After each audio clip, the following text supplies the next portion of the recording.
Alright, fellow Slayers, well, it's time to take a look at the next episode of Buffy Season 2, Some Assembly Required.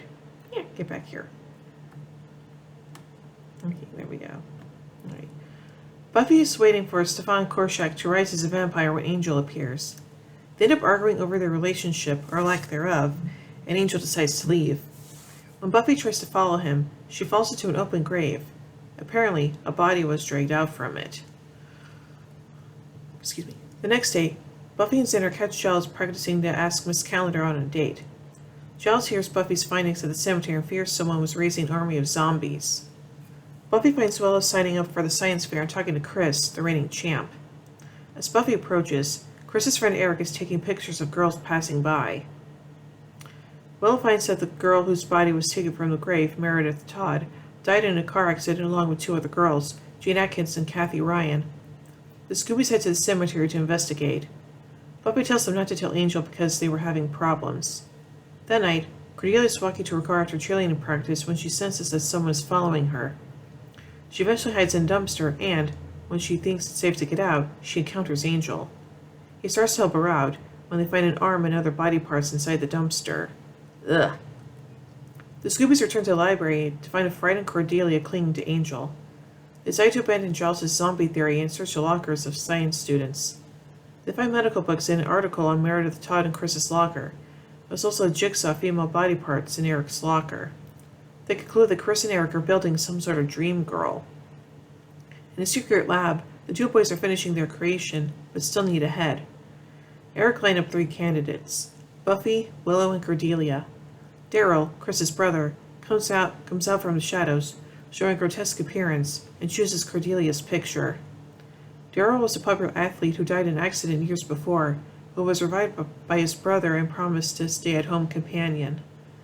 The next day, Giles stumbles as he tries to ask Miss Calendar out, but she ends up taking him to the football game instead, where she continues to tease him. Meanwhile, Buffy and her friends discover that Chris and Eric are still missing a head. Brain tissue decays at such a rate that they couldn't simply go grave robbing to get a head, so they need to actually kill a girl to gain the head. Buffy finds a lab in the Epps residence and discover their target. As she runs off to warn Cordelia, Daryl walks out of the shadows. Cordelia's getting ready in the school's locker room when Chris comes up behind her. Eric places the bag over her head and is beat up by Buffy. After Cordelia leaves, Chris tells Buffy about Daryl. They head back to his house, only to find Daryl gone. Buffy and Chris head to the school. Daryl watches Cordy under the bleachers. As Cordy goes to a water fountain, Daryl drags her away. He and Eric head to an abandoned building where Eric plans to behead her. Cordy sees Daryl and screams. At the game, Buffy and Chris realize they arrived too late, but Chris tells her where to find Eric. Meanwhile, Willow and Xander crash Giles' date. Chris tells them what happened, while Buffy rushes to the old science lab. In the ensuing fight, a burner is knocked over and starts a fire. Xander arrives with the rest of the gang and helps Cordelia out. Giles and Willow drag out an unconscious Eric. As Daryl is about to kill Buffy, Chris stops him. Daryl decides to die beside the unfinished work, while everyone else escapes. Afterwards, Jenny promises Giles a second date. While Buffy talks to Chris, agonizing about the decision he made when he first resurrected his brother, Angel arrives. Xander talks to Willow. Brushing off Cordelia, she tries to thank him for saving her life. Buffy and Angel leave together through the graveyard. Angel admits to jealousy, and Buffy reassures him that she doesn't love Xander. Yeah, I kind of figured that. So anyway, let's take a look at some continuity surrounding this episode. Angel says that when someone is first awakened in their grave, it tends to be disorienting. There's an awakening as a vampire to be shown in the Prodigal. Angel acts jealous of Buffy because of the way she danced with Xander in the previous episode when she was bad. Angel exceptionally wears a tan white combination to emulate Xander, which she saw Xander wearing in Prophecy Girl. Cordelia shows interest in Angel, clinging to him. She first complimented him and never kill a boy on the first date, and will approach him again in Halloween. Cordelia invites Angel into her car. She mentioning wanting to perform a revoke imitation ritual against it in passion.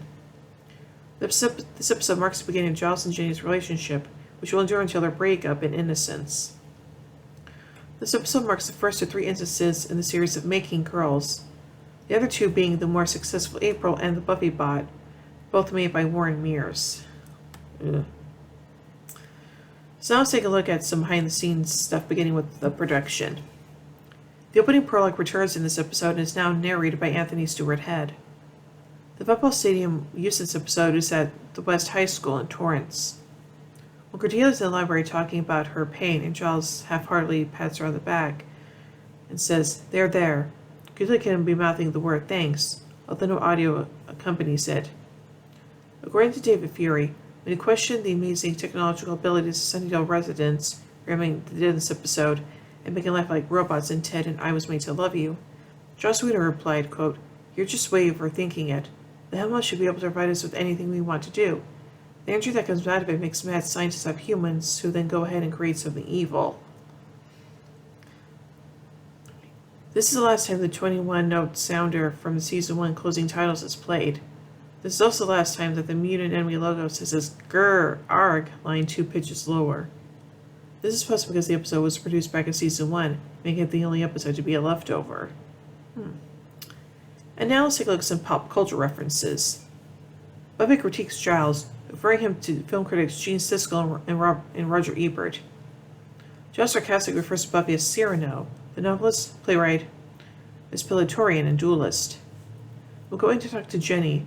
Giles carries a book on Cora Idra, the Vector graphics editor.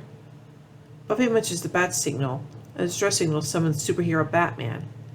Willow asks, does it really count as an army if there are only 3 of them? In reference to Plan 9 from outer space. Willow finds Eric's issue of the scientific magazine A Scientific American. Chris has the anatomy textbook Grey's Anatomy in his locker. And now finally onto some goofs. Even though the dead girls were cheerleaders for Fondren High School, the newspaper article about their death shows 3 of them wearing cheerleading sweatshirts with the large letter J. When Eric cuts off Cordelia's head from a photograph, he clearly cuts off the end of her hair. When Buffy finds the picture with the head on it, her hair that was cut off is still on the head. Weird little editing gaff there, but whatever. So I think this episode is just okay, and to me, I think this episode is just more filler rather than actual, like, hey, this episode is important to the overall story of the season and whatever, blah, blah, blah. So, yeah. So overall, I give Some Assembly Required 3 vampire steaks out of 5. Well, anyway, tune in as we take a look at the final episode of the day, School Hard. So, until then, here endeth the lesson.